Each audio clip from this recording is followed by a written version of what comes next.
All right. Today we're going to talk about black sand and where we think it's coming from, or where I think it's coming from, because there seems to be a vast amount of it and no clear source. There are two different types of black sand. We have volcanic, like what you would see in Hawaii, of course, on their beaches. But then we have the other black sand that has gold in it, along with other metallics, magnetite, copper bearing minerals. It's where you get tetrahedrites and hexatahedral crystal class formations, little triangle, pyramid like looking little shapes, and little cubisms of crystal formations. And we're talking the black sand, it's small. Can you see that over there? I got a cube. A lot of the black sand is extremely small. And see that this is, but some of the cube crystal systems in there have these corners on it. I just wanted to point that out. They're just not square crystals. They're really kind of a little more complicated. Anyways, so yeah, black sand, like I said, it's awful metallic. Look at that. Here we go. I hope we can all see that pretty good. But see how it sheens like that and glitters? I mean, it's because of all the crystal formation in there. It's just thick. And it's highly magnetic and it's very fine. I don't know what the micron size of this is. I think it varies, but you'll also find some other foreign material in it too, but the majority of it is extremely fine and magnetic. So, where I think that it's coming from then is from our solar flares. And the reason I think this is when we see the aurora borealis, or the northern lights, when they're hitting the atmosphere way up here where they just start touching in where the oxygen levels, just start hitting oxygen. That's what causes all this stuff to burn out, because this is being thrown out from this solar flare. And when we have a solar flare, you're going to have an electromagnetic radiation that pops out of there. It don't take too long to get to Earth, a couple minutes, 8-10 minutes. And that includes X-rays, gamma rays, radio waves, stuff like that.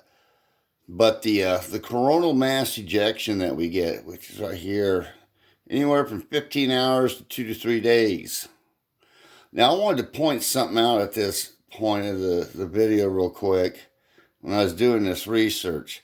So you're basically talking about a volcanic explosion, this coronal mass ejection. You can watch them on video.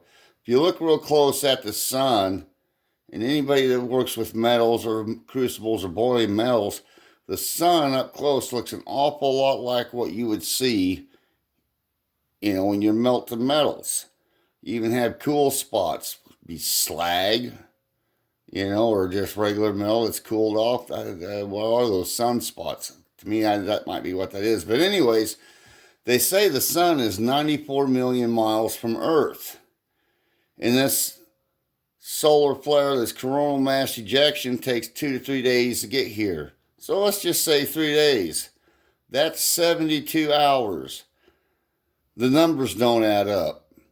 There's no way that stuff is traveling at 1 million miles per hour. I just want everybody to think about that for a moment. I mean, we don't have, no. So, there's something wrong here with these figures. My guess is that the sun is only somewhere up around in here in the exosphere, somewhere around 900 miles out, 500 miles out, something like that, like our moon.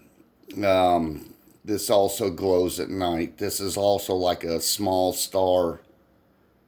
Dirt doesn't reflect light.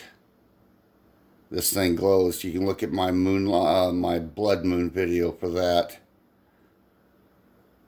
Anyways, so back to this, yeah.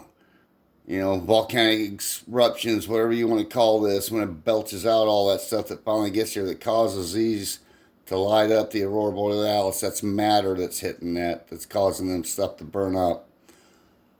It's not traveling at over 1,000,000 miles per hour. So I thought that was an interesting data point that people should know, and it's just another, you know, aspect of our life that we're finding out that we've been lied to. So anyways, back to the solar flares and causing the aurora borealis in our black sand. So copper, iron, gold doesn't have any color when it burns, but iron, yellow, copper has a green bluish tints, calcium, orange, lithium, magenta. And, you know, there's other, you know, we may have other minerals and stuff coming out of here in different, you know, elements that causes various things. I wanted to point out, you know, also while I'm thinking about it with the black sand, that meteorites, they're also very black, burnt like. So, you know, this black sand to me looks burnt. Anyway, so back to the copper, the iron, the gold, all these temperatures here, you know, hot temperatures, melting points. When we're coming through our atmosphere, I always thought it was really cold out in space, but apparently not. Before it gets to us, the temperatures are extremely hot still. So once it hits our thermosphere, it starts cooling down. Because here's a mesosphere at 32, anywhere from 32 degrees to 130 minus, but it gets up back past this Karma line, and we started getting into temperatures to where, you know, metal is melted.